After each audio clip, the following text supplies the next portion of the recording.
The Florida Panthers and Uvis Balinskis agree to a contract extension.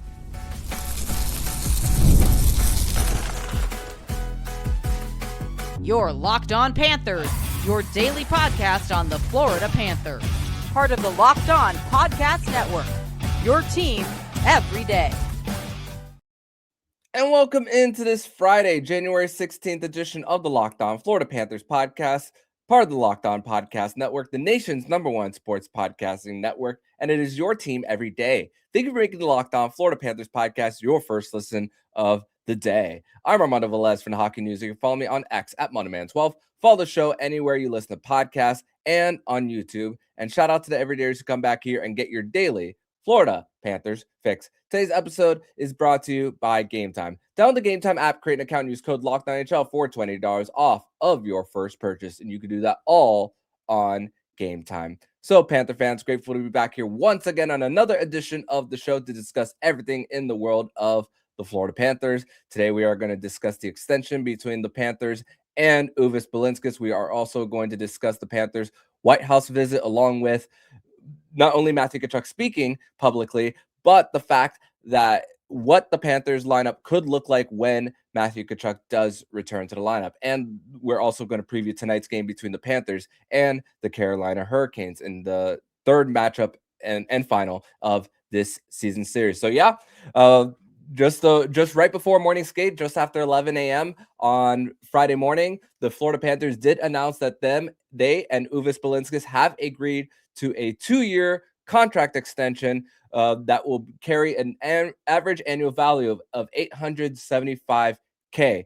And great story for Uvis Balinskis, who led the Czech League in points for defensemen. Also in that same year, he was a standout for Team Latvia in the World Championships. And this is where you got to give a lot of credit to the Panthers scouting department internationally and looking for diamonds in the rough as far as the Panthers, and even before they won the Stanley Cup in 2024 and then repeated in 2025, just trying to find those pieces that they did not draft and they able to bring over to develop. And the thing is that with Uvis, he was a big part of that 2024 season when Aaron Ekblad and Brandon Montour were out for the first month and a half of the season and then taking a lot of those minutes on the blue line. Him, Josh Mahura had a lot to do with holding the fort down. Oliver Ekman-Larsson, Dmitry Kulikov there throughout the start of that season were big. And then when those guys were back up with the club, Josh Mahura was the seventh defenseman, and obviously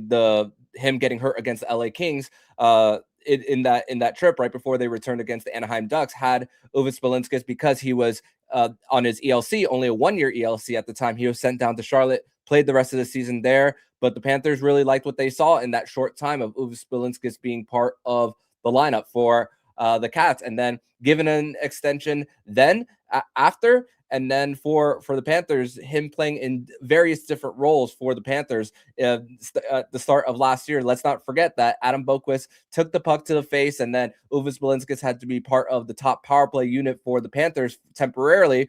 And the Panthers, that was a revolving door there with Aaron Ekblad, Uvis, right before Adam Boqvist was sent on waivers, and then right before they eventually traded for Seth Jones at 6 days before the trade deadline after that game against the Calgary Flames in that matinee. And then later that night, they trade for Seth Jones. But also, Uvis Balinskis, mostly seen as a 6th or 7th defenseman, also played in big playoff games this most recent cup run for the Panthers, with Aaron Ekblad being suspended for the PEDs and then later getting suspended in the later that round, in round 1 against the Tampa Bay Lightning for his forearm to Brandon Hagel that concussed him, and then having it carried over to game 1 against the Toronto Maple Leafs there as well.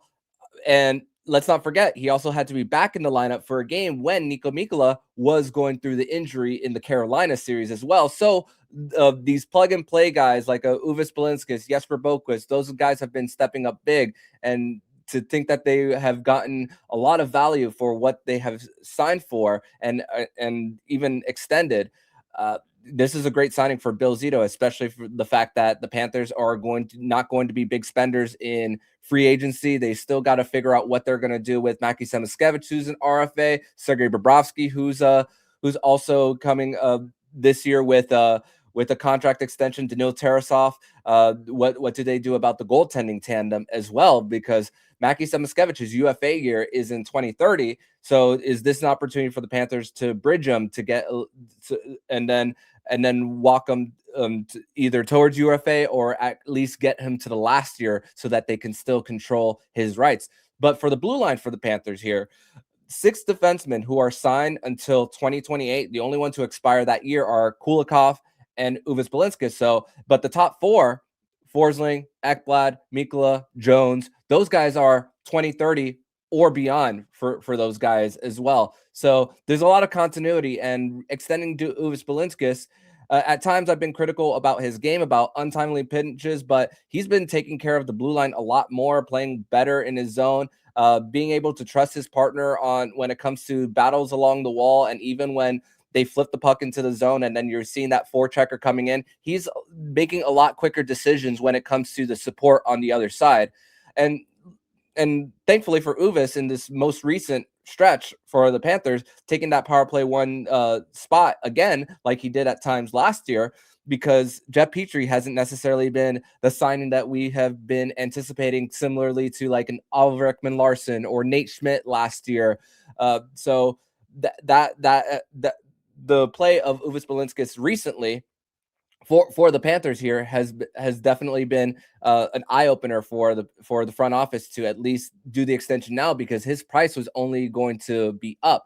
And yeah, I even mentioned the 4th line minutes that he played last year. He was on that same line with Patrick Giles and Mackie Samoskevich for his first goal, playing kind of the hybrid role, the Mark Pysyk role of this era of Florida Panthers hockey as well. So this is a great signing for the Panthers. And hey, even if it doesn't work out in a year or 2 from now, it's an easy contract to move, whether it's waivers or in a trade as well. So the Panthers will have, if the cap projection for next year is about 104 million, the Panthers will have 16 players on one-way deals and reach to the roster limit up to 23. So around 15.5 million minimum that they'll be able to spend. If it's 107 million, like some people have been projecting, even better for the Panthers, so that they could at least give Sergei Bobrovsky a little bit more money there on a possible 2-year deal, or if they bridge Mackie Samoskevich, or if they decide to use them as for a trade, because they can possibly get something back as far as some assets there to restack the asset farm. So it's a win-win situation for the Panthers and what they're going to do this offseason, even though this isn't the best statistical year for Bobrovsky as well. And who says that you can't develop your game in the NHL, which the Panthers have been very patient with Uvis Balinskis, and the fact that there have been also those times where Uvis has sat up in the press box to watch games. Sometimes when he's come back, he's been a lot better there. So, but also, what does this mean for the Panthers farm as of right now? Because the Panthers have guys like Merrick Alsher, left-handed shot, Mike Benning, Ludwig Johnson, who's in his first year in the AHL, Mikolas Hovorka. So that those guys are going to be the 7th defenseman and interchanging in the Panthers lineup, or those guys are also going to be used as trade bait.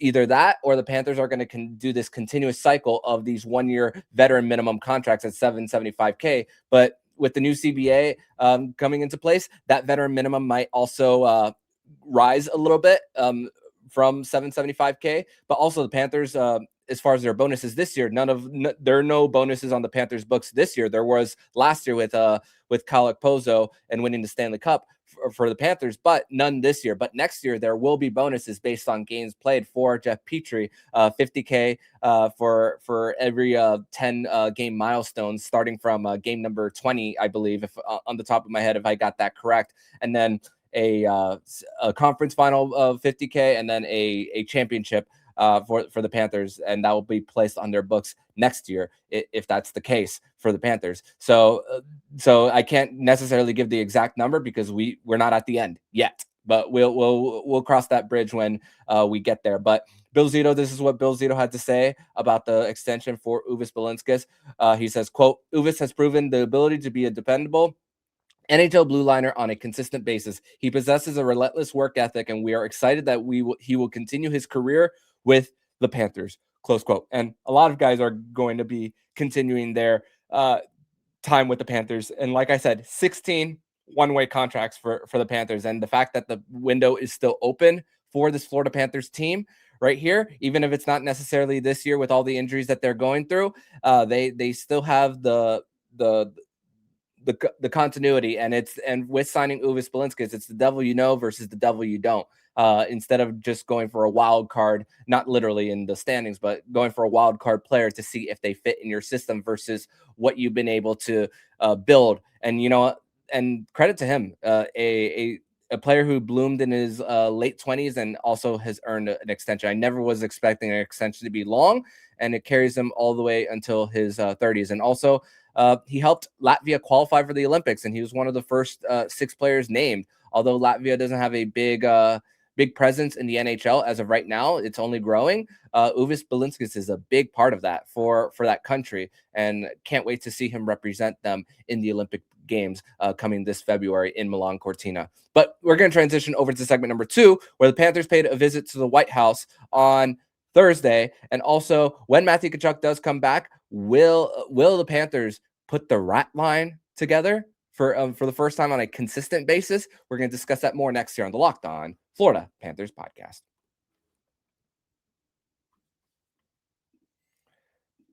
Today's episode is brought to you by Indeed.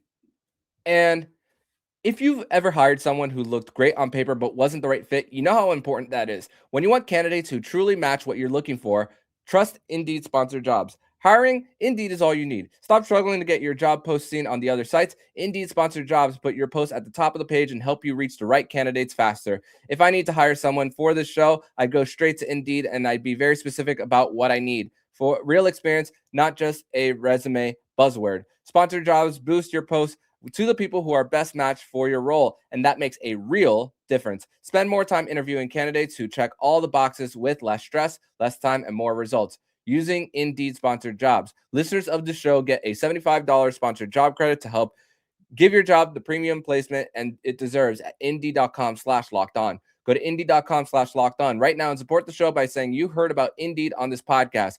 Terms and conditions apply. Hiring? Do it the right way with Indeed.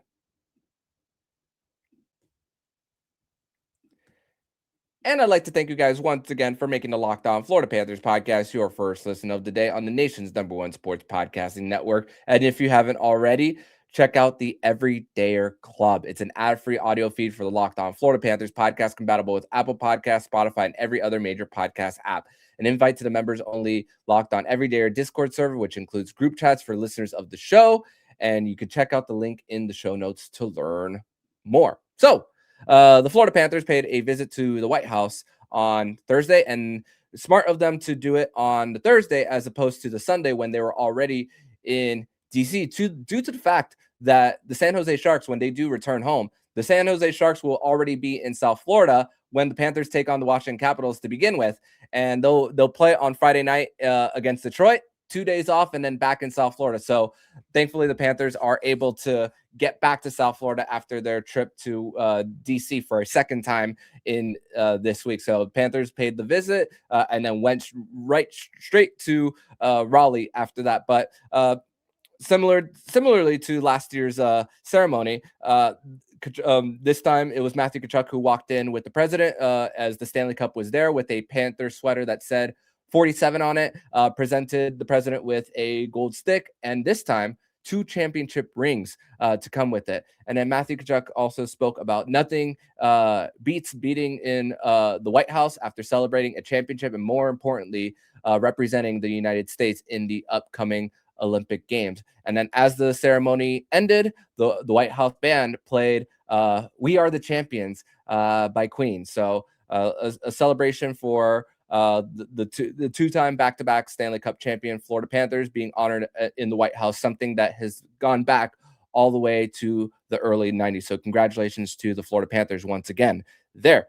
But Matthew Tkachuk's return to the Florida Panthers, although it's imminent, it's not going to be tonight.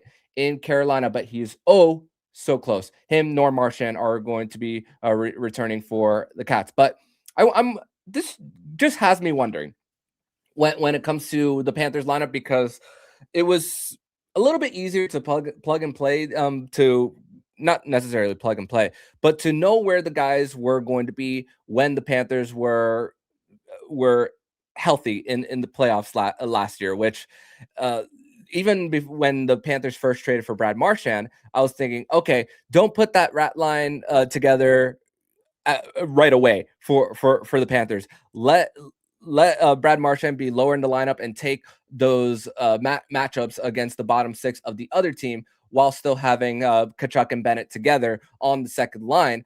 But situationally for the Panthers, with Alexander Barkov not likely not playing in the regular season, it's still TBD on if he is going to return for the postseason. And there's a lot of decisions of what to do for the Panthers here. And thankfully for the Panthers, Cole Schwindt is back, with Noah Gregor being placed on waivers. The Panthers right now have 14 forwards right now on their roster. So right now the Panthers are back at that number, but a lot of things are going to have to happen for Tkachuk once again to return. We discussed that in length on Wednesday with Jacob Winans, but Seth Jones going on LTIR, and then likely either Sandis Vilmanis is either sent down, or Jack Studnicka is going to be placed on waivers. But then there'll have to be another transaction later on when Seth Jones does come back. So you could still play with 14 forwards with Matthew Tkachuk temporarily. Which move is going to be first, Vilmanis or Jack Studnicka? But the writing on the wall with Vilmanis being still in the lineup on that third line with Evan Rodriguez and Mackie Samoskevich, that says that sometime either today or tomorrow that Jack Studnicka is going to be placed on waivers. Right now it's 1:12 p.m. on a Friday, so we could know shortly, or we'll know tomorrow. Just we will see based on that. But I wonder if once again, if that rat line is going to finally be put together really for the first time on a consistent basis, because we only really saw that in a few shifts last year, and not on a consistent basis. But for the fact that Lundell, Luostarinen, and Reinhart are mesh well together, and it's a line that has gone back ever since the 2023 run to the Stanley Cup final, which also the president called out the Panthers on saying why the Panthers didn't win that series against the Vegas Golden Knights there. But I just think about when Matthew Tkachuk does come back, and you're looking at a team that could have a really strong top six that could really outscore a lot of the issues that the bottom six doesn't really have a really high ceiling for, which the Panthers, yes, they give up a lot, even though they of goals, even though it's not a high shot volume, which again, this you hope that later on in the year that Sergei Bobrovsky is able to make the saves when the games are the most important. But you think about the confidence that AJ Greer has right now with playing on that top six, and then taking that back down when the Panthers do return those guys. But also Carter Verhaeghe lifts the floor of that third line if he were to be placed on the bottom six. So you're thinking about a line of Carter Verhaeghe, Evan Rodriguez, and Mackie Samoskevich, and then AJ Greer going back to the fourth line, and then either Luke Cunnin or Jesper Boquist are going to be your 13th forward at that time. So for the Panthers there with that third line, Evan Rodriguez with the two wingers of Verhaeghe and Mackie Samoskevich, it's two guys who have a similar skill set. I would argue that Mackie Samoskevich is a lot better stick handler as far as gaining the zone for himself, even though he is struggling as far as getting the goals, but he is relied upon more on being trusted on entering the zone on his own, and also trying to create with skating around to the end boards, and also trying to find an open man to at least get the opposition out of their positioning, to at least get a little bit of a feed, whether it's in the slot or work it back and chip it back up the boards to the point where you could get a one-timer opportunity there, which you see that development. And for Mackie Samoskevich there, even though the points might not say so there, like I mentioned a few days ago, he's averaging 0.6 shots more per game this year versus last. So the Panthers aren't scratching him. They aren't taking him. They aren't taking him off of the power play entirely. So they're it that tells you what the Panthers do really think of him. So, and I think of highly of him too. And also the fact that you have the similar skill set in Carter Verhaeghe, although he's a left-handed shot, maybe helps Mackie Samoskevich finally has the points come together as well. And so that's what I think about Matthew Tkachuk and being in the top 6 and helping elevate more of that bottom 6 there for the Panthers. And also with a possible Marchand Bennett Tkachuk line, that is one that is going to be frustrating a lot of teams. I mean, although Sam Bennett is more of that guy who dumps the puck in and he could be his own F1, with Marchand and Tkachuk there, you could settle back a little bit there and have them be the F1, and then with Sam Bennett and how he crashes the net so well, that I believe could be a true help for the Panthers, and as far as getting their goal scoring up. I mean, yeah, thankfully that Brad Marchand and Sam Reinhart are two guys who have been elevating the Panthers and carrying the goal load there for this season, but with Bennett being hot as of late, that could definitely be one that could help make his case even more for Team Canada there. And also with the bottom 6 with Carter Verhaeghe on that third line, although he's been up and down as of late, that could really help him possibly get in a little bit of a goal scoring streak, hopefully, and even a point streak. As this January is still a very, very difficult month for the Florida Panthers with the back-to-back Friday, Saturday. There's going to be another one on a Saturday, Sunday in Chicago and Minnesota. So that is definitely going to be a big help when he does come back, because it feels like we're less than a week away from actually seeing a return here, and that will be provide a little bit of more balance in that lineup for the Panthers. And Carter Verhaeghe isn't he's not unfamiliar with being on that bottom 6. So this is what's helpful for the Panthers when they're going through this level of adversity, that they're getting used to playing with different players, so that if they need to go there in the postseason, let's not forget Evan Rodriguez at the start of the playoffs last year, he was on the 4th line for the Panthers and then elevated right back up when the Panthers needed to make some changes. So this is the fun part about knowing who works well with another. So can't wait once again to see Matthew Tkachuk, even though it's not going to be tonight in Raleigh. But speaking of Raleigh, the Panthers do visit the Carolina Hurricanes tonight for the last game of this season series between two Southeast Division foes. We are going to preview that and more on today's edition of the Locked On Florida Panthers podcast. Today's episode is brought to you by FanDuel. And the divisional round is here, and FanDuel is officially in playoff mode. Every game day during the NFL playoffs, FanDuel is giving customers even more ways to get in on the action, because right now, every NFL playoff game day, FanDuel users get a profit boost pack waiting for them inside the app. Each game day, you'll see a pack loaded with multiple profit boosts you can apply to the bets you like most. Open your profit boost pack first thing on game day, and you see what boosts you want to apply. The boosts let you lean into your game day instincts, whether you're backing momentum, defense, quarterback, or coaching. Every play feels bigger, and the boosts make your bets feel that way too. Make your picks, then apply your profit boost. Go after even bigger payouts while the playoffs get rolling. So visit FanDuel, an official sportsbook partner of the NFL, and grab your profit boost pack every NFL game day.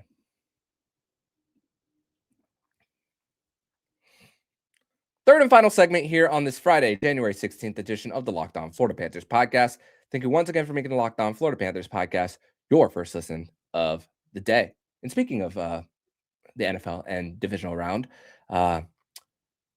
anyone but the Bills and the Patriots. I hope it is a Broncos-Texans AFC Championship game, but the chances of that are very unlikely, because I know that the Bills are a very experienced team. Still deep TBD on the New England Patriots with their last place schedule that they played this season. So as a Dolphins fan, I'm definitely not rooting for those two. So let's hope that there is that those teams don't advance this week. But the Florida Panthers will be playing the Carolina Hurricanes, which that won't be the most important game that a team called the Canes will be playing in the next few days, as the Miami Hurricanes will be playing in the national championship on Monday night from their home at Hard Rock Stadium. It's crazy. It's funny. When the Miami Hurricanes played against FIU at Lone Depot Park back in 2018, I might be off by the year. The Florida Panthers actually played the Carolina Hurricanes on that same night. So it was Panthers and Canes times 2 from my memory there from then. But regarding this matchup, back to the hockey, it feels like a few days ago that these two teams met for the second time, and it was the second of multi-goal comebacks by the Panthers here against the Canes, which the first one, the Panthers were buzzing, even if they weren't getting their opportunities on Brandon Bussey, but they just pressed on and were able to get those comebacks. Brad Marchand, especially getting it started there. And then the second one looking lifeless in the first 2 periods, only 8 shots on goal. And then the Panthers really turning it on in that third period, like really taking control of the game, scoring those 5 goals in the third period there. So it's been a tale of 2 games in those 2 different comebacks. But both the Carolina Hurricanes and the Florida Panthers are kind of trending in the same direction record-wise, with both teams 5-4-1 since. But I mentioned that it feels like a few days ago, but with the condensed schedule, both teams have played more than 10 games since. And it's kind of in a normal season, that in a non-Olympic year /4 nations, you would see maybe like 7 or 8 games played in between. And the scoring dam has been kind of broken for the Carolina Hurricanes as far as goals for and goals against, because usually Carolina is known for a team that can play these 2-1, 3-2 type of games, but in the last 10, an average goals for and against combined is around 6.8 to 7 for the Carolina Hurricanes. In between then, their power play is clicking at a 31% in this time period, but the penalty kill has been at a 72% during this stretch. And Brandon Bussey, former Panther from the preseason, and then being claimed off of waivers from the Carolina Hurricanes after training camp, he's not making the saves like that, like he was prior to that insane start that he was having. He's at an 883 save percentage, while in this same stretch, Freddie Anderson, who the Panthers saw in the second matchup, since then, an 839 save percentage, while Bussey has made 6 starts, while Anderson has made 4, going back to December 29th. And they've been carrying 3 goalies for most of the season, but now they have 2 with Pyotr Tkachuk out for the season. I mean, I think he got hurt in practice. He practiced one day, and then the very next day he was ruled out for the season. So kind of strange there for the Carolina Hurricanes on that side of things.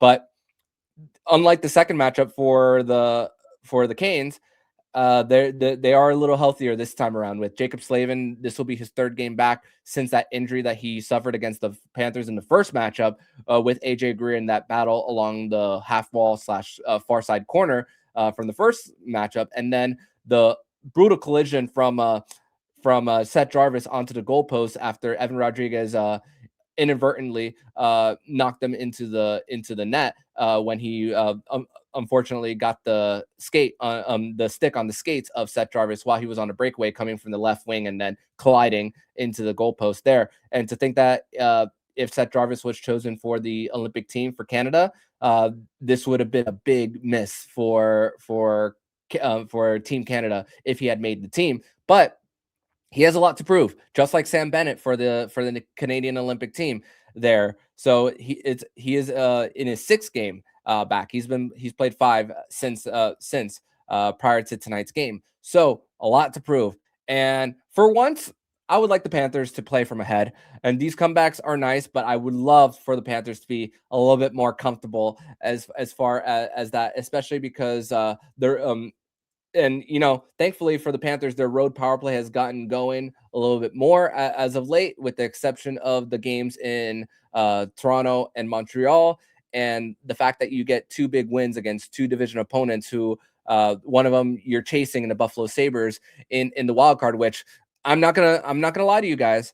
It may be middle of January, but I am in scoreboard watching mode for the rest of the season, with how much everything could change on a nightly basis, which ESPN thankfully has that live activities feature, and also the ESPN app on your tablet or Roku devices. They have that multi-view feature, which you could watch up to 4 games at once, which I was doing a lot yesterday for the Penguins Flyers matchup, which it benefits the Panthers with Philadelphia losing because of the fact that they have no head-to-heads, and they have 2 head-to-heads against the Flyers. The Toronto Maple Leafs blew a 3-goal lead last night in Vegas in their first matchup against Mitch Marner and the Vegas Golden Knights.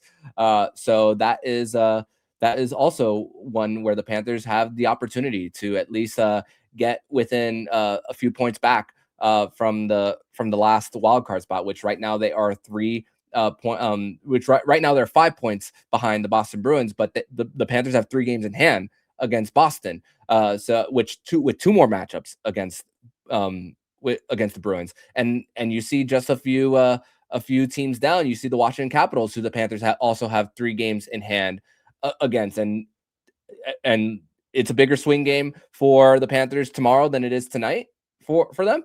But you can't catch up in the standings unless you get the W tonight for the Panthers, and it's a chance to at least be equal with the Flyers. If you do get a overtime point, they will jump them because they'll have more of those regulation wins, which have been beneficial for the Panthers as opposed to the other teams. And you have, again, there's a lot of the Panthers still in actuality control their destiny, but it's crazy to see who can jump one way or the other on a nightly basis. And for the Panthers, it really comes down to playing from ahead, and with the up and down goaltending that the Carolina Hurricanes have had in this stretch. This feels like that opportunity to play a great road game and to try to find a way to just get goals on the board and continue to get that power play going from what we've seen in Ottawa and Buffalo as of late, because this is the Panthers have the Panthers, we've seen them play tough road games. I mean, we also have seen them play these tight road games as well. I mean, in 2024, when they were on their 11-game road winning streak, it ended in Carolina, but look what happened. It was a 0-0 game going into the final minute, and then on a weird bounce, Sebastian Aho scores with less than a minute left, and that's really how the streak ends. And then the Panthers play a few more road games, and then they're back in Carolina, and they lose by a goal again in that same season. So these tight matchups between Florida and Carolina, these 2 similar styles, but the Panthers have controlled the possession here. I know they've taken over mostly in some of these third periods, especially, and that can skew things a little bit. But as far as the cumulative, you like to see that the Panthers are on the positive side of things, when that's what Carolina relies on just being a Corsi machine, so that you hope that the Panthers can once again be on that side of things. So a few roster updates for Carolina is possibly Shane Gostisbehere being out of the game of this one due to an illness, and then William Carrier, who missed a practice, did not play on Monday in Detroit, and is hopeful to play. Who plays on that 4th line for the Carolina Hurricanes. But if Shane Gostisbehere is not playing, he's been a big point producer for Carolina this season. Especially getting his points on the power play this season. That will be a big miss for the Carolina Hurricanes if he's unable to play. But big one in Carolina, that even though the Panthers have won the season series already, this will be just big for the Panthers in their hopes of getting back into the race. And for the Panthers, this could be a preview of round 1. If the Panthers do eventually get back into that last wild card spot, they're likely going to be playing the Metro division leading Carolina Hurricanes as of right now, because although Tampa Bay is right now ahead for them, it could be that a little bit of that back and forth right now between Carolina and Tampa Bay. But who knows? who knows? They could also sneak into that second spot, and Carolina and Tampa Bay could flip-flop as far as the top seed in the Eastern Conference, which Tampa Bay, they've won 11 in a row, and they're on a heater. I watched that game against the Pittsburgh Penguins just a few nights ago. A low-scoring game. Vasilevsky was an absolute star. So we'll see. But this could be a first-round preview, and the Panthers have been the Carolina Hurricanes kryptonite. Sometimes in the regular season and the postseason, we could see this again, but maybe even earlier than we are used to seeing for these two teams. But that's going to do it for today's edition of the Locked On Florida Panthers podcast. Thank you once again for making the Locked On Florida Panthers podcast your first listen of the day. We'll be back actually tonight for a post-game show on a Friday night with Nick Fairbanks. That's the way our schedules worked out this week with getting together on a pod. So we will be back right here tonight to preview tonight's game between the Florida Panthers and the Carolina Hurricanes. Thank you guys, as always, for listening and watching this edition of the Locked On Florida Panthers podcast. And in the meantime, if you like what you're hearing, please subscribe to the podcast and be notified every single time the Locked On Florida Panthers podcast jumps into your podcast feed. Don't forget to also subscribe to those shows on the Locked On NHL network, including Locked On NHL, Locked On Fantasy Hockey, Flip Livingstone, and Stu Roden, and Locked On NHL Prospects. Thank you once again for making the Locked On Florida Panthers podcast your first listen of the day. So I'm Armando Velez, signing off. And you've been listening to Locked On Florida Panthers podcast, part of Locked On Podcast Network. We're your team every day.